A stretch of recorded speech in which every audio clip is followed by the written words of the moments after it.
aproveite que você está de pé, abre a sua Bíblia aí no Salmo 33. Salmo 33, nós estamos pregando essa série chamada Salmos para hoje. Mas irmão, podia ser qualquer livro da Bíblia, é para hoje. A palavra de Deus é para hoje. E o Salmo 33 é um salmo que vai ministrar muito ao nosso coração hoje. Louvado seja o Senhor.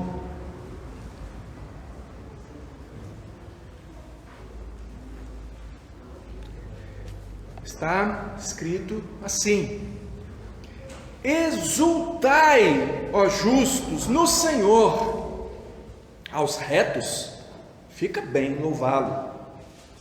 Celebrai o Senhor com harpa, louvai-o com cânticos, no saltério de 10 cordas. Entoai-lhe novo cântico, tangei com arte e com júbilo. Porque a palavra do Senhor é reta, e o seu proceder é fiel. Ele ama a justiça e o direito, a terra está cheia da bondade do Senhor. Os céus, por sua palavra, se fizeram, e pelo sopro de sua boca, o exército deles. Ele ajunta em montão as águas do mar, e em reservatório encerra as grandes vagas. Tema ao Senhor toda a terra, temam-no todos os habitantes do mundo, pois ele falou e tudo se fez, ele ordenou e tudo passou a existir. O Senhor frustra os desígnios das nações e anula os intentos dos povos. O conselho do Senhor dura para sempre, os desígnios do seu coração por todas as gerações. Feliz a nação cujo Deus é o Senhor, e o povo que ele escolheu para sua herança. O Senhor olha dos céus e vê todos os filhos dos homens do lugar da sua morada, observa todos os moradores da terra. Ele que forma o coração de todos eles, que contempla todas as suas obras. Não há rei que se salve com o poder dos seus exércitos, nem por sua muita força se livra o valente. O cavalo não garante a vitória, a despeito de sua grande força. A ninguém pode livrar. Eis que os olhos do Senhor estão sobre os que o temem, sobre os que esperam na sua misericórdia, para livrar-lhes a alma da morte e no tempo da fome conservar-lhes a vida. Nossa alma espera no Senhor, nosso auxílio e escudo. Nele o nosso coração se alegra, pois confiamos no seu nome. Seja sobre nós, Senhor, a tua misericórdia, como de ti esperamos. Senhor, pedimos, no nome de Jesus, que essa palavra nos convença do pecado, da justiça, do juízo. Que essa palavra, ó Deus, converta os nossos corações. Que essa palavra santifique a nossa vida, que essa palavra produza vida, vida com abundância, que o Senhor faça assim no nome de Jesus. Amém. Pode se sentar, por favor. Irmãos, muitos salmos, Muitos salmos chamam, convocam para o louvor, para a adoração. Já viu isso? Muitos salmos. Celebrar ao Senhor é para todo lado, Nos salmos. Celebrem a Deus, louvem a Deus. Sempre nós vamos encontrar isso. Mas o mundo também chama para louvor e adoração. Já viu isso? O mundo também chama. O mundo também te chama. Chama a mim, chama todos nós para o louvor e adoração. Louvar é falar bem. Louvar é falar bem. Já viu isso? Louvar é quando eu declaro alguma coisa boa a respeito de alguém ou de alguma coisa. E de que é que você tem falado ultimamente? O que é que você tem louvado? A quem você tem? De quem você está falando bem atualmente? Está falando bem do Galo? Clube Atlético Mineiro está falando bem do Galo? O Galo, primeiro lugar no campeonato brasileiro, muito bem posicionado lá na Libertadores, com boas chances lá na Copa. Está bem, Você está falando bem do Galo? Deixa eu te lembrar uma coisa, irmão. O Cruzeiro já esteve aí também. O Cruzeiro já esteve aí também. E talvez você esteja falando muito. Observe o que eu estou dizendo, preste atenção. Porque às vezes você vai achar assim que o pastor está dizendo que é pecado torcer para o time. Não é isso, mas eu quero que você preste atenção como que naturalmente você fala bem ou você exalta aquilo que você acha bacana. Tem gente que detesta futebol, mas fala bem de outras coisas. Eu me lembro de um amigo, não era assim amigo, era colega de trabalho, e ele repetia assim muitas vezes para mim, assim, sabia que eu era, né, atleticano, e ele dizia assim: a minha alegria vai ser ver o Cruzeiro campeão brasileiro e o Galo rebaixado no mesmo. Ele dizia isso para mim. Eu fico pensando a tristeza que ele está hoje, mas o contrário também acontece. Você está percebendo o que eu estou falando para você? E dizem ainda que Deus também é chato, Deus não gosta de festa, Deus não gosta de alegria. Algumas pessoas pensam que você se relacionar com Deus é uma coisa assim, sem muito agito nem nada, é uma coisa assim que, sabe, tem essa ideia. Mas se você prestar atenção, se você conhecer o Velho Testamento, você vai ver que Deus estabeleceu, Deus mandou na palavra de Deus o povo fazer festa. Ele estabeleceu, vocês vão fazer estas e aquelas festas. Você tem várias festas em Israel, por exemplo, a Páscoa. A Páscoa era uma festa. O Pentecostes, que era a festa da colheita, que depois ficou chamando Pentecostes, a festa dos tabernáculos, tinha festas, mas que, irmãos, deixa eu te mostrar um pouquinho a diferença aqui. Essas festas, elas tinham um motivo profundo, um motivo real, um motivo permanente para comemoração, diferente de comemorar a vitória do Galo, diferente de comemorar a vitória do Cruzeiro. Muito bom, mas tudo coisas temporárias. Você não sabe amanhã está todo mundo aí, de outra forma. As festas que Deus é um Deus de festa, sim. Ele chama o povo para comemorar, Ele chama o povo para ter alegria, e Ele diz assim: olha, vocês precisam se lembrar os motivos pelos quais vocês têm razão de estar alegre. E aí, essas festas tinham motivos profundos, né? Você conhece pelo menos algumas delas. Páscoa, por exemplo, não preciso explicar para você qual era o motivo da comemoração, mas até festas espirituais o povo pode aprender a celebrar de uma maneira superficial. Nós chamamos os cultos que nós fazemos de festas espirituais. Nós nos reunimos para louvar a Deus. Isso é uma celebração. Já ouviu essa palavra? Celebrar. O que nós estamos celebrando? Até a ceia. Nós celebramos a ceia. Por quê? Porque não é uma questão de tristeza, coitado de Jesus que morreu, mas louvado seja o Jesus que venceu, através da sua morte nos concedeu a vitória. Nós somos chamados para festejar espiritualmente, mas o povo de Israel, o povo de Deus tem essa tendência muitas vezes. Talvez esse possa ser o seu problema hoje.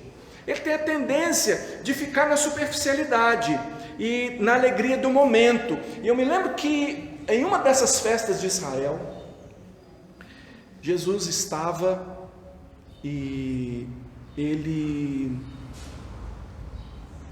no último dia da festa, isso está lá em João capítulo 7, no último dia da festa, o último dia, o principal dia da festa, que era de vários dias, ele se levanta e ele faz uma denúncia com aquilo que ele disse, porque ele disse no último dia da festa: se alguém tem sede, venha a mim e beba. Aquele que beber da água que eu lhe der, do seu interior fluirão rios de água viva. Ora, como é que você chega no fim da festa e diz: tem alguém ainda com sede? Alguém aí ainda está precisando beber um pouco mais?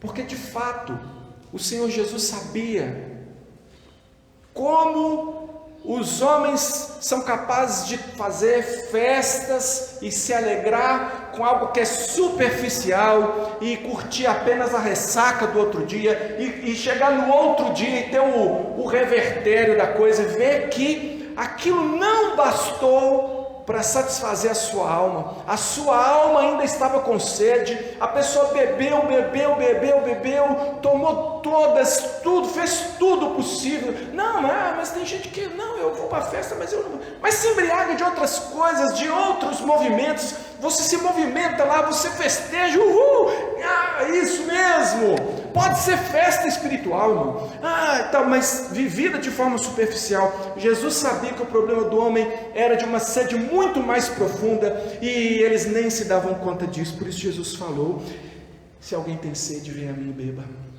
Aquele que beber da água que eu lhe der, do seu interior fluirão rios de água viva. Veja que o evangelista, ele diz assim, isso ele dizia com respeito ao Espírito que haveriam de receber aqueles que nele crescem. Logo, Jesus estava falando sobre a alegria permanente que vem da obra do Espírito Santo na vida de um crente, alguém que vai a Jesus. Efésios 5,18 fala disso. E não vos embriagueis com vinho, no qual há dissolução, mas enchei-vos do Espírito. Ou seja, ao contrário disso, enchei-vos do Espírito.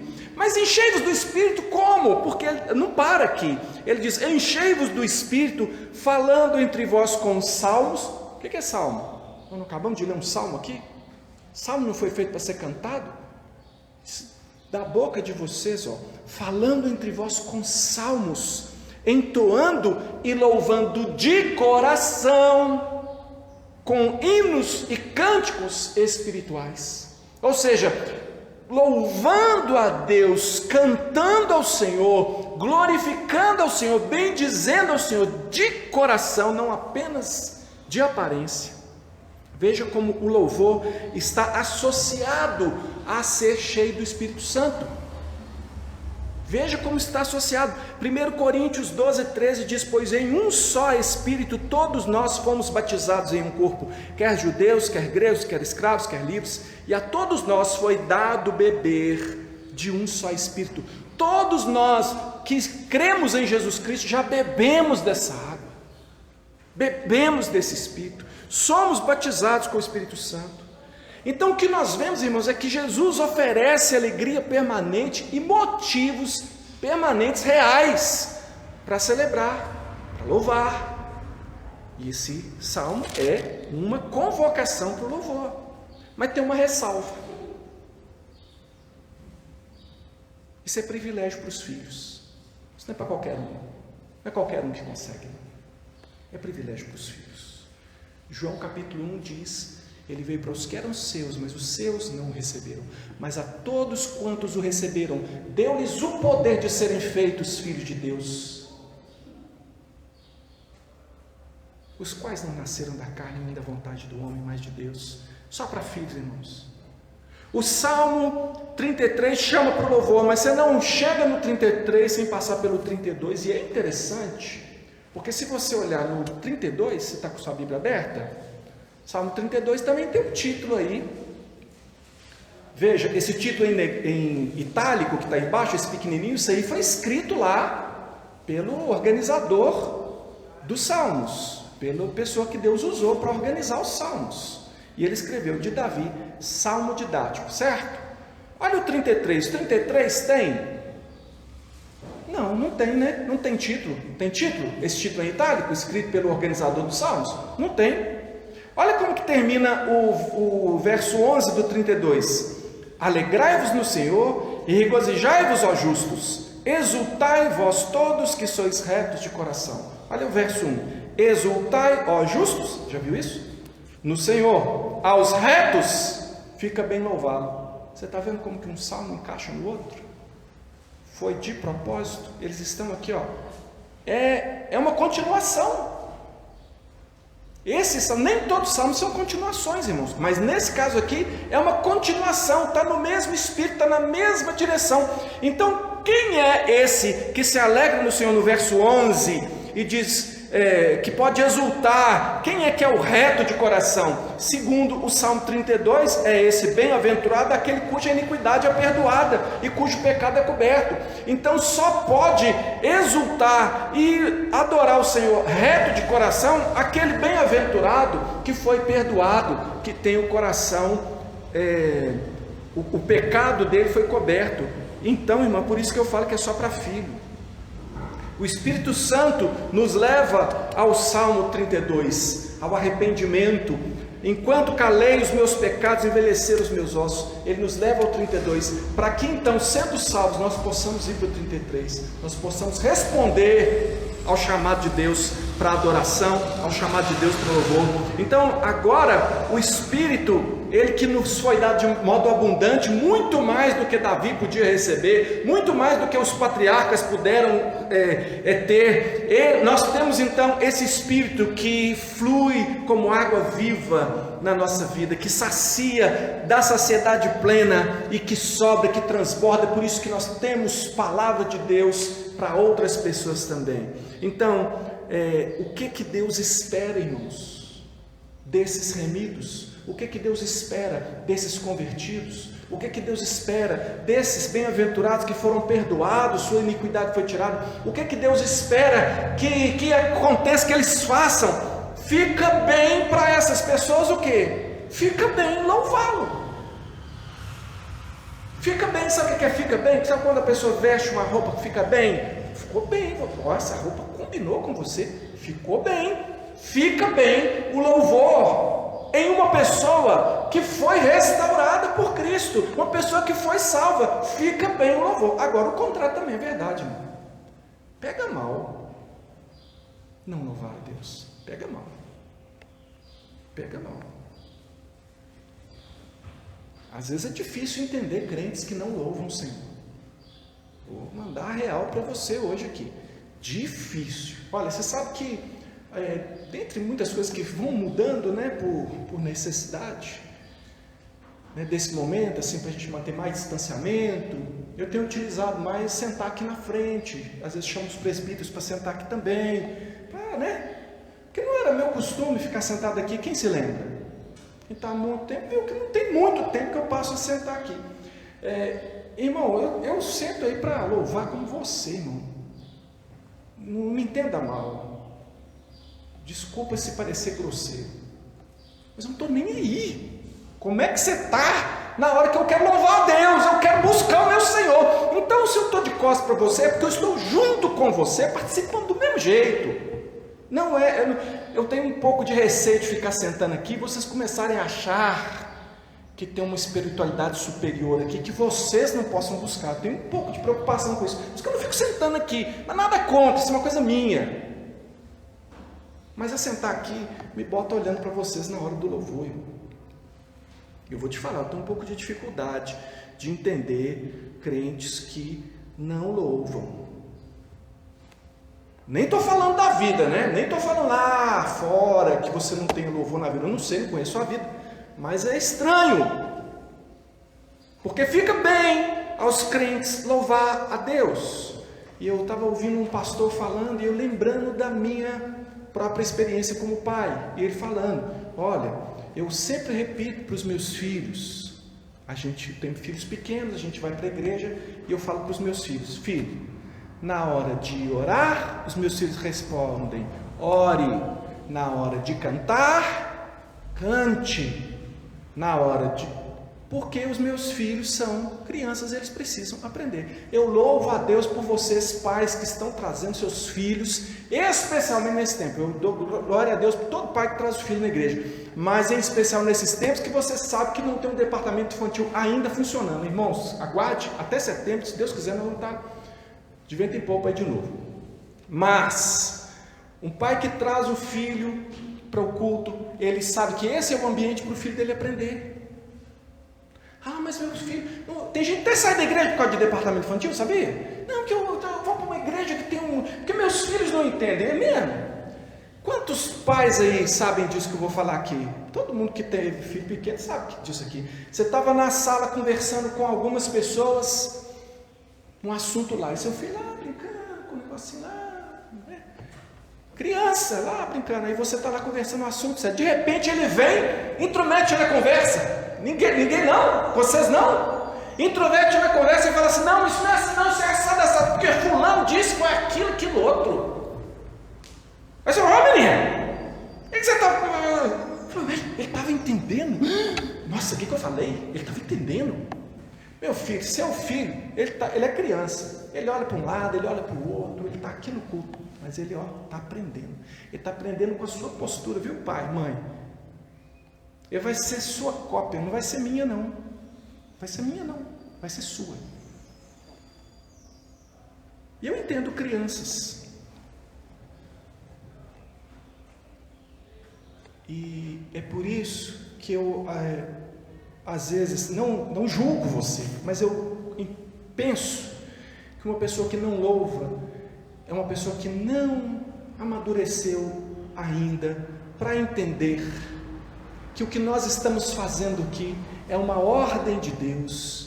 O que nós estamos fazendo aqui é uma expressão congregacional, é de todos nós, da congregação inteira, da nossa gratidão a Deus. Irmão, não é uma questão para você que está aí no banco, do quanto você é afinado ou não, que eu já ouvi essa desculpa também. Não, é que eu sou taquara rachada.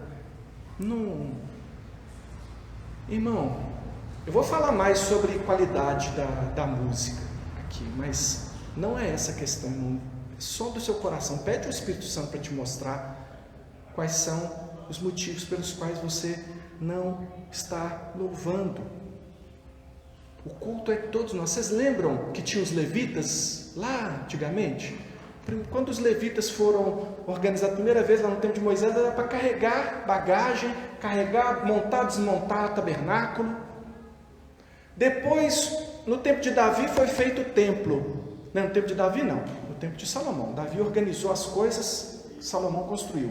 Davi organizou. O que os levitas iam fazer então agora? Eles iam cantar, colocou ordens de cantores, fez lá os coros lá, e você vai ver que os levitas passaram isso.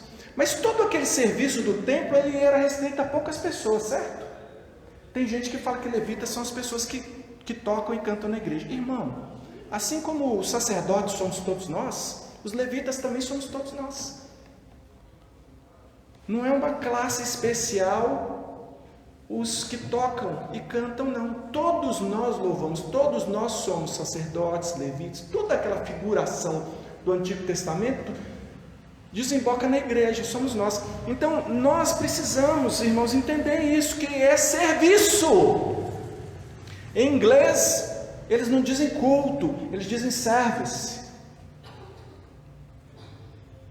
Serviço. Você está servindo ao Senhor quando você canta, você está servindo ao Senhor quando você ora, quando você declara as maravilhas de Deus. E eu estou falando isso só do ponto de vista da obrigação que nós temos de fazer. Pega bem, louvá-lo. E você pode, se perguntar aí, por que louvar? E esse texto responde. Mas essa alegria permanente que Jesus nos dá, sabe? Ela deve nos levar ao louvor.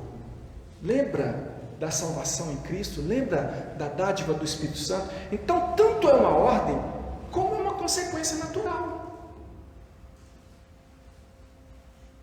E o texto responde a outras perguntas. Por quê? Ou melhor, como louvar?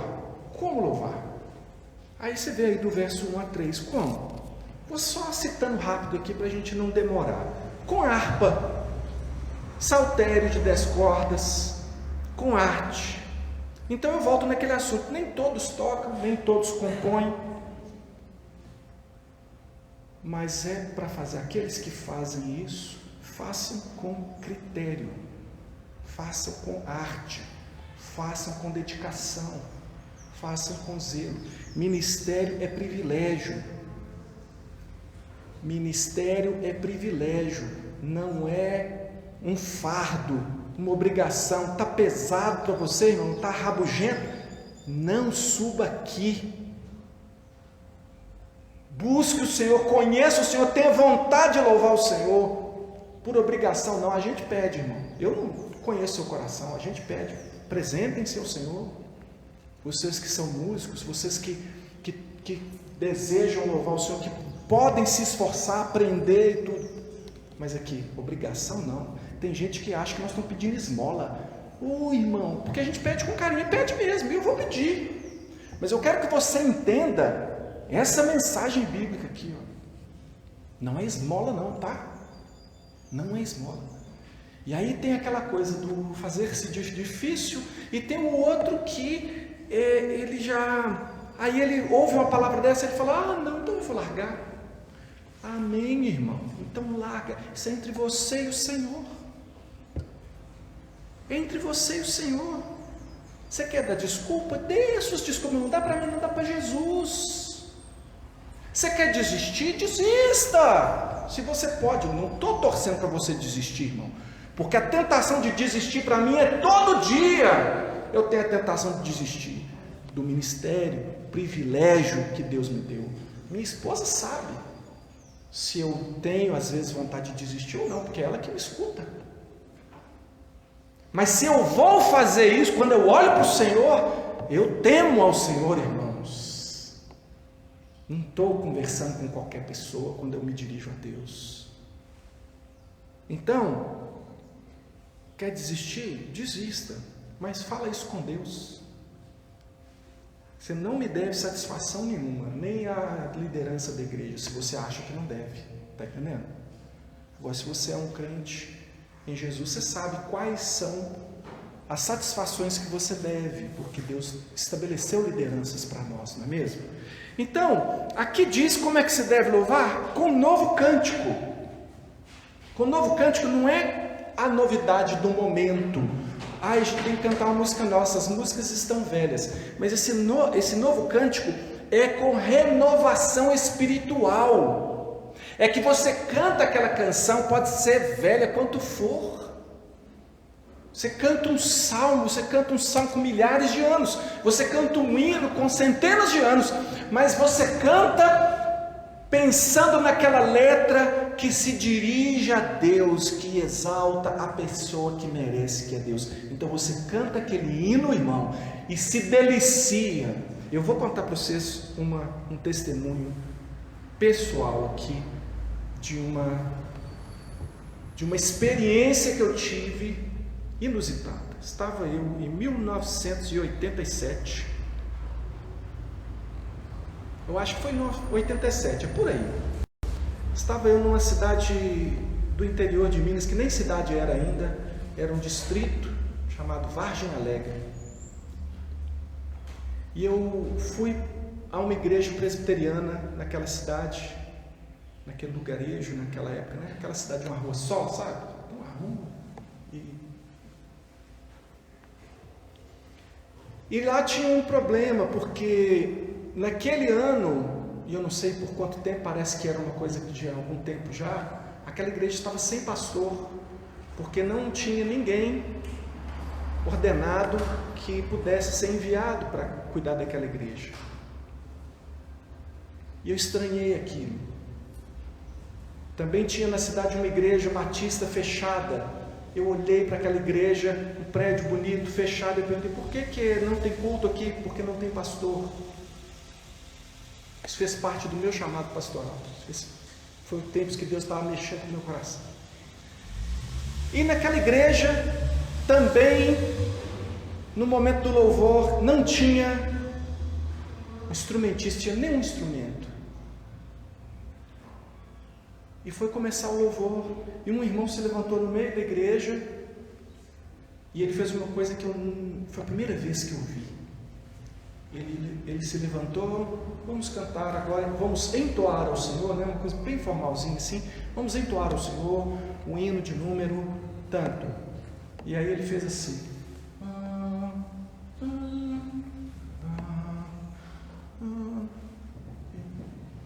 Que coisa estranha. E eles começaram a cantar. A igreja era um coral, irmão. A igreja. Eu vivi no meio daquilo assim. Ué, sabe? Você já imaginou? Você está lá sentado no meio de um coral, de um coro de vozes ensaiado.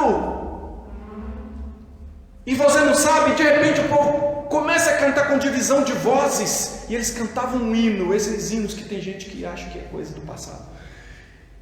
E eles cantaram aquilo com poder, com graça, com vontade, com alegria. E eu fiquei abismado de ver aquele povo sem pastor, aquele povo sem ministros de louvor. Aquele povo era capaz de fazer da sua congregação comum. Eu falei no coral ensaio, não é porque eles reuniam a igreja durante a semana para ensaiar, não. É porque os crentes treinavam a voz para poder cantar. Eu fiquei maravilhado com aquilo. Eu nunca vou esquecer dessa experiência. Um novo cântico com júbilo. É assim que a gente é chamado para louvar, com júbilo. Irmãos, essa palavra júbilo aqui, ela está associada ao chamado para o grito de guerra na hora da batalha. Veja, os estudiosos ficam assim pensando, muitos acreditam que esse salmo era um salmo de batalha, era um salmo quando as fileiras de Israel eram colocadas para a guerra, e eles diziam: exultai, ó justos no Senhor. E aqui que eles falam do cuidado de Deus, como Deus age, os olhos do Senhor estão sobre nós, irmãos, nós vamos lá. Não dá para chamar para a guerra assim, irmãos, vamos para a guerra agora. Irmãos, os inimigos estão ali na frente. Vamos todos em ordem, um atrás do outro, agora, e vamos lá. Vamos matar eles. Você sabe que os nossos inimigos são espirituais. Sabe que a nossa guerra não é contra carne nem sangue. E aí Deus chama você, ensina você a ter ardor para louvar ao Senhor. E você nem presta atenção no culto, irmão. Pelo amor de Deus, você é crente mesmo? Se você falar que é, eu até te batizo. Porque eu acredito que é o que acontece às vezes. Pessoas são batizadas, dão pública profissão de fé, mas não tiveram uma experiência salvadora ainda com Cristo. Você sabe falar as palavras certas, mas eu gostaria que você conhecesse o Deus que eu conheço e você tivesse a experiência de transformação de vida que eu tenho tido a cada dia, e você conhecesse o poder de Deus que nos visita no travesseiro à noite, nas nossas angústias e nas nossas dores, e você soubesse quem é a pessoa majestosa de Jesus Cristo. Você teria desejo pela presença dele, e esse seria o nosso ensaio. Cada culto, um ensaio para a presença maravilhosa do Senhor. Bendito seja somente Ele. Por que louvar o Senhor? Por que falar bem de Deus? Do 4-9 ele diz aqui, por exemplo, que é por causa da sua palavra. Olha aí, verso 6. Os céus por sua palavra se fizeram, e pelo sopro da sua boca o exército deles. Por que ele merece louvor? Porque ele ganhou a Libertadores? Misericórdia, irmão. Libertadores não faz frente nem a Champions League. E você está baseando as suas alegrias nessas coisas? Porque o nosso Deus merece louvor, porque Ele é o Criador, a sua palavra, você tem dimensão de que Ele falou e tudo passou a existir? Você tem dimensão de quem é essa pessoa de quem nós estamos falando aqui? Quem é Ele? Você não o louvaria? Eu digo a você que no dia da volta do Senhor Jesus, até os inimigos de Deus vão cair de joelhos e vão dizer: é Ele mesmo! É Ele mesmo! E Jesus vai dizer assim: mas para você não tem nada a ver não. Você, apartai-vos de mim, porque eu nunca vos conheci, nunca tive um relacionamento com você, você nunca me quis. Agora você não vem com essa de me fazer bajulação e elogios falsos, não. Vai para o quinto dos infernos, porque Jesus vai mandar para os quintos dos infernos, irmão. Se tiver o sexto, vai mandar para o sexto também dos infernos. Está escrito na Bíblia, na minha Bíblia tem. Se você ler a sua, acho que você vai achar também. Então a palavra criadora, e digo mais, não, está o universo. Mas e você? A palavra recriadora, regeneradora. 1 Pedro 1,26 diz: pois fostes regenerados, gerados de novo. Você estava morto, Ele gerou você de novo. Lembra que Ele falou para Nicodemo: você precisa nascer de novo, precisa ser gerado de novo. Ele regenerou. Fostes regenerados não de semente corruptível, mas de incorruptível, que é a semente do Espírito. Mediante o quê? O que Deus usou? Mediante a palavra de Deus, a qual vive e é permanente. Você nasceu de novo pelo poder da palavra. Você devia, toda vez que você lembrar da palavra de Deus, você devia louvar o Senhor. O Salmo 119 tem 176 versos exaltando a palavra de Deus. Palavra de Deus. Lê lá. Todo mundo conhece, é o maior salmo da Bíblia, e é muito longo, vai decorar o Salmo 119, faz brincadeirinhas. Gente, quantos já leram o Salmo 119? Que palavra, que verso a verso ele exalta a palavra do Senhor, a palavra, o conselho, o mandamento, o juízo de Deus. Mas quer saber qual que é a maior exaltação da palavra? Jesus encarnado, o verbo que se fez carne e habitou entre nós. Você não entende isso, você não é crente, desculpe, você não entende, não é crente, precisa conhecer ainda o que é o Deus Todo-Poderoso, que criou todas as coisas e viu o desvio da sua criação, se humilhar, se fazer homem, morrer no seu lugar, pagar pelos erros que ele não cometeu e atribuir justiça a você e dar a você o Espírito Santo. Se você não teve essa experiência ainda, eu desejo que você tenha, porque é a experiência mais maravilhosa que uma pessoa pode ter, a entrega da vida ao Senhor Jesus, entender quem Ele é, como Ele age. Mas o crente, ele vive por essa palavra. Por quê? Porque ela é o bom padrão de Deus. Olha só o verso 4. Sejam confundidos, perdão, estou lendo o 35, o 4, porque a palavra do Senhor é reta e todo o seu proceder é fiel. É o bom padrão de Deus, é aquele do verso 8 do 32, instruir-te-ei, lembra? É aquilo que nós aprendemos em Romanos 15, 4, pois tudo quanto outrora foi escrito, ou seja, a palavra de Deus, para o nosso ensino foi escrito, a fim de que, ou seja, com que propósito? A fim de que pela paciência e pela consolação das Escrituras tenhamos esperança. Palavra de Deus é esperança, e esperança gera louvor.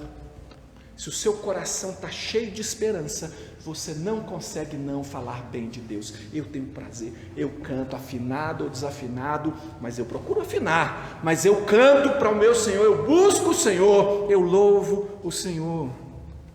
Por que louvar? Por que louvar?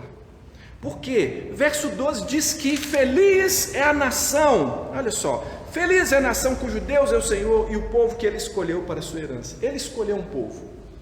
E aí tem gente, irmão, vamos ter misericórdia do pessoal que estuda pouco a Bíblia, precisa estudar mais a palavra do Senhor, né? Eu sei que muita gente com boa intenção fica falando aí que o povo de Deus é Israel. O povo de Deus é Israel, mas o Israel espiritual é muito mais amplo do que uma nação. E digo mais, aqueles que não creem, mesmo eles tendo nascido, serem de sangue de Abraão, eles não são herdeiros de Abraão, porque os herdeiros de Abraão são aqueles que, mesmo sem ter o sangue de Abraão, são herdeiros da fé de Abraão. Isso está em Romanos, está na palavra, é só ler e ler com atenção, sem vontade de encontrar o que você quer, mas procurando o que a palavra diz, que você vai achar. O Israel espiritual, irmão, quem é o Israel espiritual? É o povo de Deus, é a igreja. Feliz é a nação cujo Deus é o Senhor. Irmãos, quando o pessoal fala assim, repita comigo, o Brasil é do Senhor Jesus. Olha, eu entendo a boa intenção disso, querem abençoar, mas deixa eu te falar uma coisa, não é assim que uma nação se torna o povo de Deus, não. O Brasil não vai ser como nação. Você é apedrejado se encontrar determinadas pessoas aí, não da IPB, né, mas de outras denominações da terra. O Brasil nunca vai ser, irmão, nunca será 01, nunca vai ser a nação cujo Deus é o Senhor. Ô pastor, você não tem fé? Não, irmão, porque Deus já tem a sua nação não é Brasil, nem é Argentina, nem é Bolívia, nem é Estados Unidos, nem é Israel, nem vai ser um país da Europa. A nação é o povo que Deus tem levantado no meio de muitas nacionalidades, de toda tribo, povo e nação. Deus levanta uma só nação, um só povo, que é o seu povo, e Ele chama esse povo de igreja. Leia e entenda a Bíblia, e depois você vai poder perceber que você não está inferiorizado porque você não nasceu em Israel, porque você não está inferiorizado porque você não nasceu no país tal ou qual, que você é esse bem-aventurado, feliz, que é nação de Deus. Está entendendo? Você já é, irmão. Não tem que ser ainda, você já é essa nação. Agora eu vou falar um negócio aqui que talvez você vai assustar um pouquinho, hein? Primeiro, uma coisa boa. Por que louvar, né? Esse povo, esse Israel espiritual, você, ele dirige com o seu bom conselho. Olha o verso 11. O conselho do Senhor dura para sempre. Os desígnios do seu coração por todas as gerações. Ele dirige você com um bom conselho. Mas o verso 10 diz que o Senhor frustra os desígnios das nações e anula os intentos dos povos. E eu quero dizer para você que ele dirige você com o seu bom conselho, com a palavra, tá? Isso é relacionamento pessoal, seu com Deus. Mas ele frustra os desígnios das nações, ele frustra planos de ímpios e de crentes. Deus frustra planos de crentes. Você ouviu isso desse pastor aqui, ó.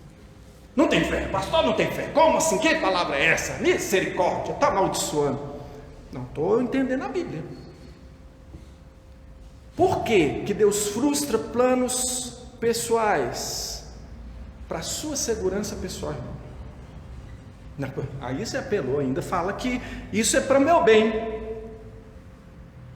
Irmãos, Deus frustrar um plano é tão bom quanto Deus conceder um plano, a aprovação de um plano, porque a vontade de Deus na sua vida, ela é boa, ela que é boa, não é a sua, não é o que você acha. Às vezes você vai achar que uma coisa é boa e não é.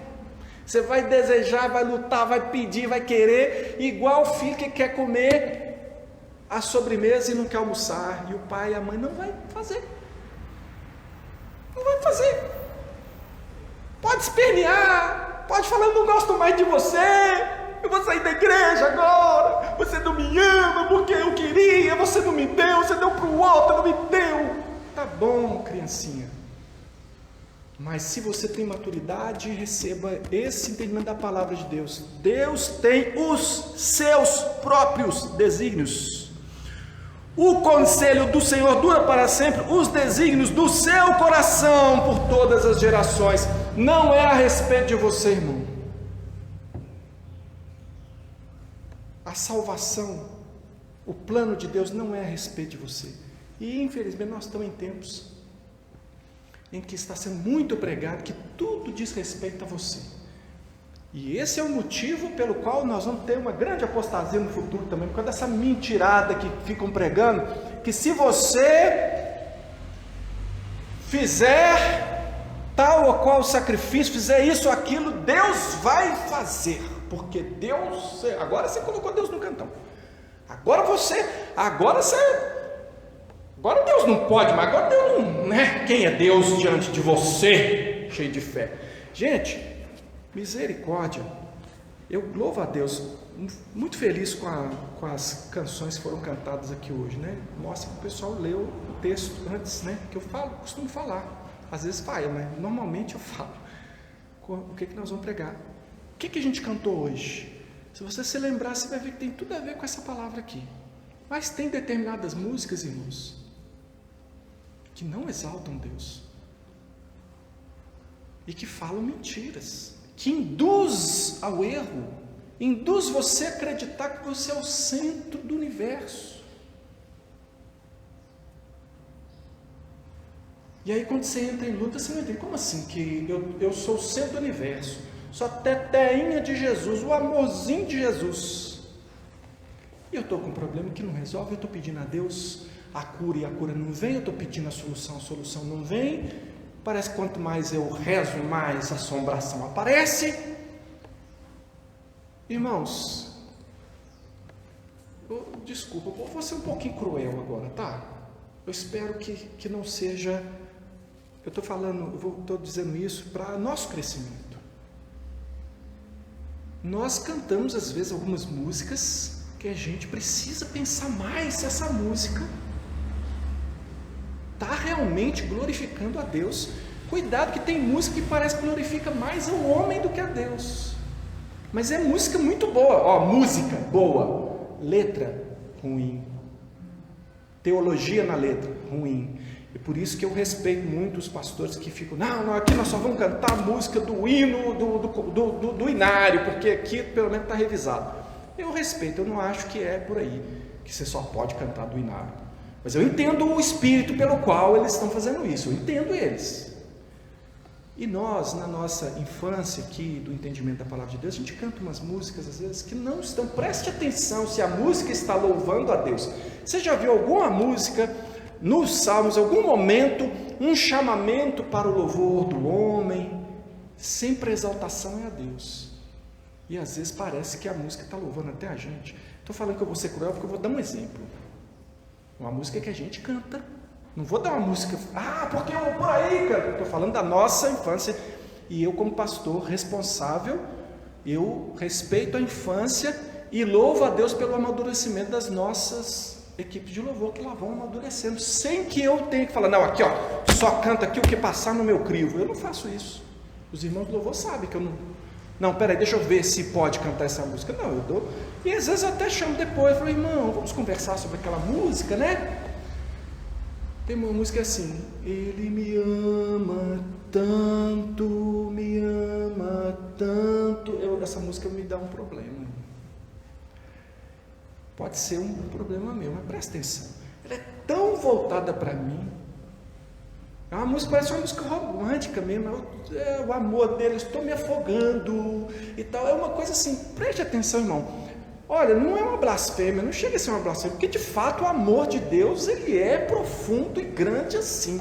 Mas cuidado com a canção que você está levando para Deus. Sabe por quê? Porque Deus frustra planos. Deus não é um Deus que sempre vai te conceder aquilo que você acha que é a vitória. A vitória em Cristo nós temos mesmo, e ela é final e definitiva e eterna. Mas na sua vida talvez você passe por uma situação como a de Jó.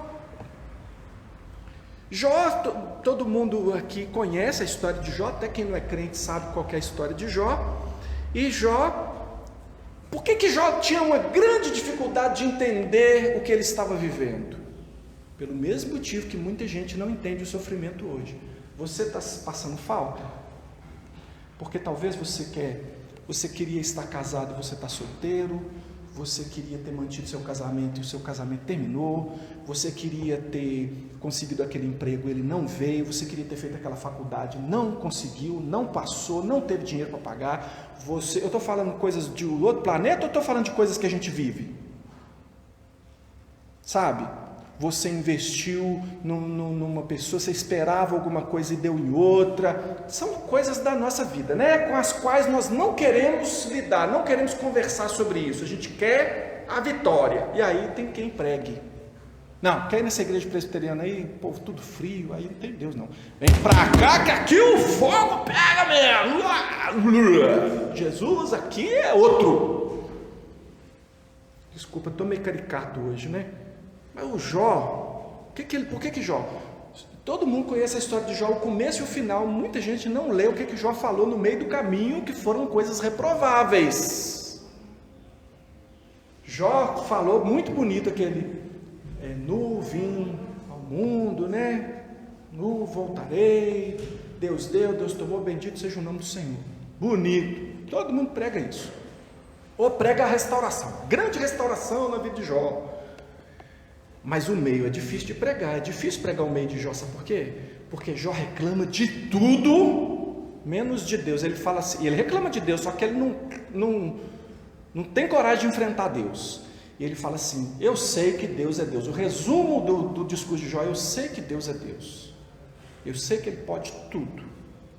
Mas Ele foi cruel comigo, Ele foi mal comigo. Eu não merecia isso não. Eu não merecia. E o que esses amigos vieram falar aqui está errado. Eu não merecia. E aí a gente lê aquela palavra que até Deus elogiava Jó, né? Fala assim, o Jó tinha razão, porque ele não merecia mesmo não. Se Jó não merecia tudo aquilo, então afinal de contas, o que é? Deus é cruel? Jó disse. Jó chega a dizer assim: eu gostaria de estar num tribunal com Deus. Mas quem sou eu, né, para chamar Deus para um tribunal? Lógico que eu entendo que isso jamais vai acontecer, eu não vou chamar Deus jamais para o tribunal. Porém, se essa impossibilidade, por algum motivo, viesse a ser possível, eu ganhava a causa. Eu ganhava a causa. Eu tenho certeza que eu ia chegar diante de Deus e eu ia provar para Deus que Ele não podia ter feito isso comigo.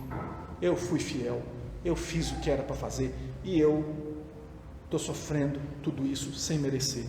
Quantos de nós não passamos? Irmãos, isso é a nossa história. A gente começa a sofrer e começa a falar: mas por que isso está acontecendo? Mas então. Aí quando Deus finalmente vai conversar com Jó, lembra do redemoinho? Chega Deus para conversar com Jó. E aí, Jó, meu servo, vamos bater um papo. Você está me chamando há tanto tempo, mas agora eu vim. Vamos conversar. Mas antes da gente entrar assim no grosso da conversa, que eu sei, eu quero dizer para você, Jó, que eu percebi: você é um cara inteligente demais. Você, olha, ouvindo os seus conselhos, ouvindo as coisas que você falou, aí Deus está usando de ironia, irmãos. Deus está sendo irônico com Jó. Eu vejo que você é uma pessoa que realmente entende da vida, né, Jó? Você entende tudo, Jó. Agora, eu quando estava fazendo o universo, estava colocando as estrelas no seu lugar, eu tenho que dizer para você, Jó, não foi fácil não. Mas eu queria saber aonde que você estava para me dar um conselho. Você não estava lá, Jó, para falar assim: pô, arreda mais um pouquinho para a esquerda, para a direita. Você não estava lá, Jó. Quando eu coloquei perfeitamente, irmãos, já quem lê um pouquinho de astronomia aí, não astrologia, tá? Astronomia aí, sabe como que é a perfeição dos movimentos dos corpos celestes, as posições dos planetas diante do nosso sistema solar em relação ao Sol. Se fosse um pouquinho mais para lá, a gente morria torrado; fosse um pouquinho mais para cá, morria congelado. Está no ponto certo, todas as coisas no seu ponto certo. Deus falando assim: Jó, já que você entende tudo, você sabe o porquê, inclusive que você concluiu que você está sofrendo é porque eu não gosto de você, me dá esse conselho. Você não estava lá. Já você conhece o crocodilo? Deus diz assim, eu sou fã do crocodilo. Deus fala, eu gostei muito. Isso tem uma criação que eu tenho orgulho de ter feito: o crocodilo. O crocodilo, Jó, eu fiz ele para nunca retroceder. Você já viu? E ele vai descrevendo o crocodilo. O crocodilo é assim, Jó, e ele tem esse movimento, e ele faz assim, tal. Mas eu percebi uma coisa, Jó, que na hora que eu estava desenhando o crocodilo e fazendo o crocodilo, que eu estava sim, né? Como é que eu vou fazer isso? Podia perguntar para o Jó. O Jó que sabe mais que eu. Onde está o Jó? Ah, o Jó nem foi criado ainda. Ô Jó, você acha que você sabe das coisas? E eu pergunto para você, irmão, você sabe por que você está sofrendo? Você sabe por que você está passando o que você está passando? Você sabe por que das lutas? Tudo bem, Deus restituiu a Jó todas as coisas em dobro. Se você observar, ele não deu os filhos em dobro, porque na verdade ele nunca perdeu os 10. Ele perdeu 10, né? Ganhou mais 10. Dobro também, porque Jó provavelmente foi antes de Abraão, irmão. Jó, quanto tempo Jó passou sem os filhos dele? Quanto tempo durou o sofrimento de Jó? Agora, sabe o porquê da vida de Jó? Olha nós falando de Jó aqui, no ano de 2021. Não tem um crente em Jesus nessa terra que não tenha ouvido a história de Jó, que não tenha aprendido com Jó, porque, irmão, a sua história tem a ver com a história de Deus, a história que Deus está escrevendo, que tem início lá na criação, no haja luz, e que tem a sua consumação lá no fim dos tempos, e é uma história só. A sua história é parte da história de Deus. Como nós lemos aquelas genealogias sem fim, que a gente não, ai meu Deus, tanto de nome, né? É uma maneira de Deus dizer: olha, vocês também estão arrolados, vocês também fazem parte da família. Olha quem está aqui. Você fala: oh, mas esse aqui, que esquisito, ele também é da família de Deus. É, você também é esquisito, você também é uma grande história. Você precisa entender a história toda na qual você está, para que você possa então descansar no sonho e dizer assim: ah, eu posso até não entender, mas eu vou continuar a crer, e independente do que eu esteja vivendo, eu vou louvar, eu vou exaltar o nome do Senhor, eu vou louvar o Senhor no meio das tempestades, das tribulações. Por que louvar? Por que confiar em Deus? Porque o louvor é uma expressão de confiança, e não confiar em outro, porque ninguém se garante, irmão. O verso 16, 17 lá fala do cavalo lá, que como, por isso eles até falam, tá vendo, isso aqui é um negócio de guerra. Por quê? Porque todo mundo sabe que o que mudou a guerra no mundo foi a cavalaria. Quando introduziram a cavalaria nos exércitos, a cavalaria era determinante, ninguém vencia. É coisa rara na história, nem sei se tem, quando que uma tropa sem cavalaria tenha vencido uma outra com cavalaria. E ele está dizendo, eu sei qual é o poder do cavalo, mas não é o cavalo que vai nos dar vitória na guerra. Por isso eles tinham condição de enfrentar os inimigos com cavalaria, e dizendo, mas nós sabemos de quem é a força, não é do cavalo. O cavalo não pode livrar o cavaleiro, o rei não pode livrar, mas Deus é quem é aquele que pode todas as coisas. Então, confiando nesse plano macro de Deus, esse plano maior de Deus, a paz vem. E nós lembramos que os olhos do Senhor, e nós até cantamos, os olhos do Senhor estão sobre nós. O verso 13 diz que os olhos do Senhor estão sobre todos os homens, mas o verso 18 diz como que em especial, eis que os olhos do Senhor estão sobre os que o temem, sobre os que esperam na sua misericórdia. Então os olhos do Senhor estão sobre todo mundo, Ele vê e julga todas as pessoas, mas esse olhar que Deus tem sobre o crente é um olhar especial. Ele olha sobre os que o temem, e Ele vê você, irmão, e Ele viu você antes de você nascer. O Salmo 139 diz que Ele viu você substância ainda informe lá no ventre da sua mãe, e lá todos os seus dias foram escritos e determinados quando nenhum deles havia, inclusive os dias de tribulação e luta, inclusive os dias nos quais você chorou amargamente, mas o Senhor estava lá. Esse dia foi feito pelo Senhor, e o Senhor continua cuidando de você. Creia no plano maior de Deus, creia no plano que você não entende, e por isso atenda o chamado para o louvor. Porque é o Senhor, irmão, conforme o verso 19, que livra a alma da morte. Ele livrou você, Ele dá sustento. Aqui diz que Ele dá sustento nos tempos de fome. Ele é quem faz isso. Ele deu sustento e tem dado sustento para a sua alma. Ele tem dado a você paz. Ele tem feito isso. É por isso que nós o louvamos. A diferença é a misericórdia e a graça. E nós podemos concluir só o quê? Que enquanto o descrente se esforça, às vezes com o seu cavalo, às vezes porque acha que tem uma posição, é rei, ele se esforça para encontrar segurança e realização. O crente sabe o que significa aos seus amados, ele dá enquanto dorme. Ele confia no Senhor mesmo quando a necessidade começa a bater a porta, começa a juntar as contas da CEMIG. Eu já vivi isso, eu já juntei com medo do tesourão. Ixi, inteirar a terceira, lá vem o tesourão. Você não passou por isso? Não, irmão, eu já passei. E eu olhava para quem? Para o Senhor. Quebrado, minhas filhas pequenas, as contas na parede, errando igual Davi, pecando às vezes, mas sendo sustentado pelo Senhor. Agora eu tenho história para contar. Eu sei o que é passar necessidade, e eu sei o que é ser suprido pelo Senhor. Foi o meu Senhor Jesus que disse em Lucas 12, 32, não temais, ó pequenino rebanho, porque o vosso Pai se agradou em dar-vos o seu reino. Fazer de você essa nação santa, povo eleito, fazer de você essa feliz nação cujo Deus é o Senhor. Quais são os resultados de uma vida de adoração, de louvor? Versos 20 a 22. Esperança, auxílio, escudo, proteção, amor, alegria, misericórdia. É por isso que você é chamado para adoração. Aprende a louvar, aprende a colocar louvor na sua vida, aprende a cantar, irmão. Não tem o ditado, quem canta seus males espanta? Pois eu já vi na Bíblia, quem toca Espíritos malignos espanta. Lembra Davi tocando e o espírito maligno fugindo de... Irmãos, vocês que são pessoas aí do louvor, que bênção, hein, irmão? Que você mesmo pode pegar seu instrumento, hein? Você e Deus ali, hein? Que bênção, hein? Muitos de nós aqui não temos essa habilidade. Quantas vezes você gostaria de orar e nem sabe como orar, hein? Quem dera, hein, irmão? Você cantasse.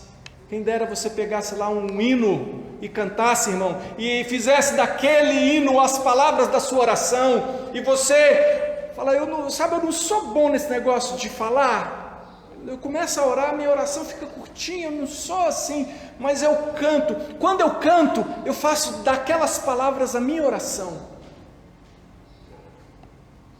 Isso é bênção demais. É ser visitado por Deus lá na sua casa, ser visitado por Deus lá no seu banheiro. Canta, louva o Senhor na sua angústia. Diz o salmista, na minha angústia clamei ao Senhor. O que você vai clamar ao Senhor? Socorro, Jesus! Não, canta, irmão. Pega uma canção e diz, eu sei que o meu Redentor vive. Eu estou sofrendo, mas glória a Deus por isso. Eu sirvo um Deus que é fiel, nunca vai me abandonar. Eu estou sofrendo, mas o meu Deus sabe o que é dor. E eu, irmão, se eu pudesse, me dessem lá todos os dias, escritos e determinados, quando nenhum deles havia, e Deus falasse assim, pode escolher uns dias aí e tirar. Eu ia todo dia que tinha dor, que tinha problema, eu ia tirar, irmão. Acho que minha vida ia ficar até mais curta também, né? Mas eu tirava, você não tirava não? Agora o nosso Jesus, ele tem esse poder, ele podia ter evitado o sofrimento para si, mas ele não evitou o sofrimento para si, ele veio por sua causa. Então, irmão, não dá tanta atenção para o sofrimento assim, não. Não dá tanta atenção para o sofrimento, não. Creia, confia em Deus. Mesmo no sofrimento que você está passando, Deus está com você. Confia. Mesmo na dor que você sente, Deus está com você. Confia. Se a doença não for curada, irmão, confia. Se o marido, se a esposa não vier ou não der certo, alguma coisa acontecer que for além das suas forças e da sua fidelidade a Deus, não reclame, fala, Senhor, eu fui fiel, mas não deu, o Senhor foi mal comigo. Não seja imaturo como Jó foi, mas Jó cresceu a ponto de dizer, eu te conhecia antes de ouvir falar, mas agora os meus olhos te veem. Aproveita, irmão, para terminar aqui e para nós orarmos e louvarmos o Senhor. Já contei essa história aqui, eu acho que eu vou contar ela 1 milhão de vezes ainda, tá?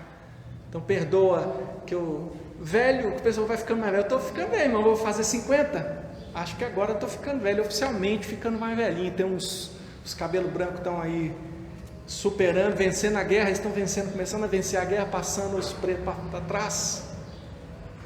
História velha, que velho conta 1000 vezes, e eu ouvi de outro velho, que gostava de ser chamado de velho, que era o presbítero Enéas Cabral. Não, me chama de velho, não me chama de idoso não, me chama de velho. Não gosto desse negócio de terceira idade não, fala velho logo. Ele falava assim, eu falava, eu tenho orgulho de ser velho, ele falava. E ele disse que o seminarista formou, primeiro ano, pastor, foi para Valadares. Estava lá pastoreando, casou, casadinho de novo, igrejinha nova, começando tudo, oh, que beleza, né? Servir ao Senhor agora. Veio uma enchente lá em Valadares, levou tudo que ele tinha, arrasou com a casinha dele, tudo que ele ganhou, os presentes, tudo, foi tudo embora. Aquela calamidade na cidade, aquela coisa ruim. Aquele pastor então, novo, ligou para o pastor velho que ajudou ele na caminhada dele, ligou para o pastor mais velho, falou, pastor, perdi tudo, estamos sofrendo demais aqui, me fala alguma coisa. E aí o pastor velho falou assim, meu filho, eu ouvi dizer que essa tempestade que deu aí, essa cheia que deu aí, em Valadares, ela acontece de 50 em 50 anos. Então, o que eu tenho para te dizer é o seguinte: aprende tudo o que você tem para aprender com essa tempestade, porque você não vai ter outra oportunidade igual a essa. Olha, sinceramente, eu sei que é verdade, mas é doído, né, de ouvir isso. Mas é a verdade. Eu não posso, irmão, chamar você aqui agora e falar assim: agora em nome de Jesus, pela fé no nome de Jesus, vem para o seu problema aqui agora que você vai sair sem ele. Porque Deus às vezes está usando o problema para tratar com o seu caráter, para amadurecer você. Eu não sei o plano de Deus. Talvez não é uma questão de amadurecer você, talvez é alguma coisa de testemunho para outro. Eu não sei se vão falar de você daqui a 50 anos, daqui a 100 anos, daqui a milhares de anos, igual a gente fala de Jó. Eu não tenho ideia por que você está sofrendo, irmão. Se é por causa de pecado, você pode pedir orientação a Deus, que o Espírito Santo vai te mostrar. E se for pecado, você conserta a sua vida. Mas se não é pecado, então, irmão, confia no plano do Senhor, que frustra os desígnios das nações, porque Ele tem um plano que Ele não sai da linha dele. Ele vai nos levar à presença do Deus Altíssimo, todos aqueles que Ele escolheu, e Ele usa o que Ele quer e como Ele quer, e Ele usa todos nós, e às vezes é na alegria, às vezes é no sofrimento, mas nós vamos chegar na presença de Deus. Você crê nisso? Nós vamos chegar lá, arrastando, quebrado, seja como for, nós vamos chegar à presença de Deus, nós vamos chegar à eternidade, onde não haverá mais lágrimas. Então, se você tem que chorar hoje, chore. Se você tem que lamentar hoje, lamente, mas não reclame de Deus. Pode clamar aflito ao Senhor, como o salmista diz lá no 34, esse aflito aqui clamou ao Senhor, busquei o Senhor e me ouviu. Vamos buscar o Senhor agora? Fica de pé no seu lugar. Vamos orar, vamos pedir ao Senhor que nos ensine a colocar louvor na nossa vida, para que o Espírito de Deus, lembra a associação de ser cheio do Espírito Santo e de louvor? Para que nós sejamos pessoas mais cheias do Espírito Santo, irmãos, mais louvor na vida, mais contato com o Senhor, mais oração, mais relacionamento com a palavra, essa palavra criadora, regeneradora, mais de Deus, para que nós possamos ficar firmes no dia mau e vencer todas as coisas. Faz a sua oração agora. Senhor Jesus, somos teus, e somos, ó Deus, aqueles que conhecem em mais profundidade quem o Senhor é, porque o mundo inteiro pode ver a tua criação. Alguns loucamente blasfemam contra o Senhor, achando que tudo isso é fruto do acaso, mas nós conhecemos que isso é fruto da tua palavra, é fruto da tua determinação, e nós, ó Deus, sabemos mais do que isso. Nós sabemos quem é Jesus, a palavra encarnada, nós sabemos quem é Jesus, o Santo de Deus, nós sabemos quem é Jesus, o Cordeiro de Deus que tira o pecado do mundo, nós sabemos quem é Jesus, o batizador com o Espírito Santo, nós sabemos quem é Jesus, fonte da nossa alegria e da nossa esperança. Nós sabemos quem o Senhor é, por isso não tem como, nós temos que te louvar, nós temos que te louvar, nós temos que te louvar, e nós te louvamos, Senhor. Ensina para nós, Deus, a louvar com simplicidade, ó Deus. Tomara que a gente tenha os melhores instrumentos, os melhores instrumentistas, os melhores canções, os melhores cantores, mas se nos faltar isso, Pai, que não falte gratidão no nosso coração, que não falte em nós o desejo de louvar, que não falte em nós a determinação de dizer: eu sei que o meu Redentor vive e que por fim se levantará sobre a terra. Eu sei que Jesus Cristo está vivo enquanto eu passo pelo sofrimento, que está doendo sim, mas eu continuo crendo no Autor e Consumador da minha fé. Eu continuo tendo a esperança de que o plano dele não é um plano fútil, não é um plano no qual ele não se importa com o meu sofrimento. Pelo contrário, o centro desse plano é uma cura para minha alma, uma cura para minha vida, uma libertação e uma salvação plena e eterna, e isso envolveu o teu próprio sofrimento, Senhor Jesus. Nós nunca vamos nos esquecer, nós sempre vamos declarar o teu louvor. Eu peço que o Senhor nos ensine como povo do Senhor, porque nós precisamos. Nos ensine a ser povo de Deus, ser gente que ama e que invoca o nome do Senhor Jesus, agora e sempre. Abençoa-nos, ó Deus, abençoa o teu povo, que a graça do Senhor Jesus, que o amor de Deus, o nosso Pai, e que a comunhão do Espírito do Senhor seja com todos nós, agora e sempre. Amém. Amém. Deus abençoe, irmãos, que você seja cheio de Deus e tenha muita vontade de louvar o Senhor em todos os momentos da sua vida, no nome de Jesus.